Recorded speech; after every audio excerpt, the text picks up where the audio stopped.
Hello and welcome back to the Self-Actualization in the Age of Crisis Chapter Summary Series. I'm your host, Ron Rivers, and today we're going to be discussing Chapter 3, Systemic Actualization, Transportation. Now, transportation may seem the most out of place of all of the 8 dignities, but I want you to consider this.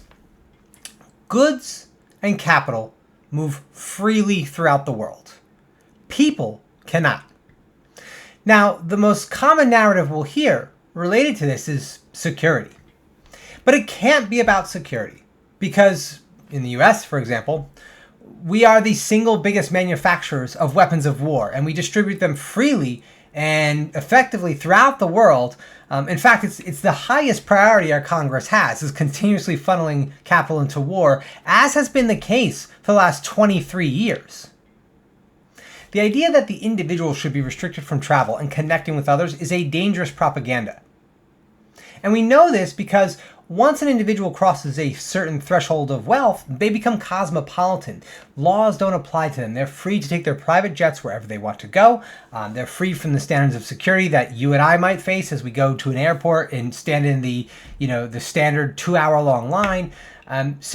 This idea of security is a completely false notion, again, only serving to diminish the outsiders in favor of the insiders. Our freedom of movement should not be restricted by our creations. Transportation is one of the 8 dignities, is intended to ensure that our most advanced transportation networks on the planet and in space belong in the hands of public control. So let's take a very specific example. Oceanic transport, shipping containers, is how the vast majority of the world's goods move around. And today, in the immediate present, there are about 30 private companies that control the vast majority of oceanic transport. It's a relatively low innovation industry because there's no incentive to do so, and it's also extremely polluting. It's a major contributor to our crisis of extinction. Now, when we consider the framework of moving goods and capital around the world, the idea that 30 independent companies could possibly have a streamlined and efficient process is laughable, right? This kind of organizing of shipping creates incredible inefficiencies, both in the transport of the physical goods as well as the logistics of the people moving those things around over time. It also makes the enforcement of environmental policies, so for example, don't throw your trash in the ocean, extremely difficult to enforce because many nation states and many independent companies are only looking out for their bottom line or what's most effective. The same could be said about upgrading to greener fuel sources, like nuclear energy is great for ships, for example. Many of these ships run on like a crude oil, which is some of the most pollutant fuel we have available today. A transportation DAO, one of their main priorities could be to focus on organizing global shipping to be as efficient and green as possible, which is impossible under our current arrangements.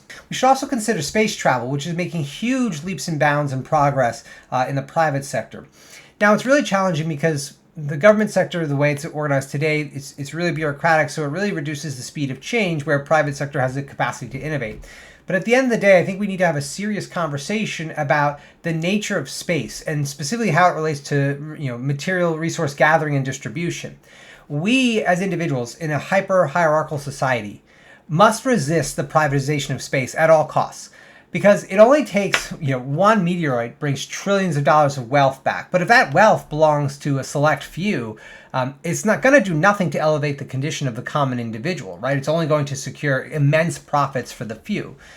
So when we think about space and our transition into a space-age civilization, it must embody new frameworks of meaning and value, right? Hierarchical, the philosophies of being, the salvation religions, these are terrestrial philosophies. The single truth in the relational universe are a collective kind of universal philosophy that, to be candid, most accurately represent the nature of being as we understand it. So to that end, the transportation DAO serves to really further our values and embed them into our systems as we progress as a collective. I want to mention real quick, transportation as an 8 dignity also provides the right to escape, which I dive deeper into the chapter, but essentially provides people who are born to circumstances that don't align with their values a means to get out. whereas now they might not have those. So please check out the chapter for more information if you're interested in transportation. I dig pretty deep into the details, but ultimately, as one of the 8 dignities, it is an extension of our core values of enthusiasm, relation, and courage to really embody the connection that we have with each other and our shared wants and needs of moving things around.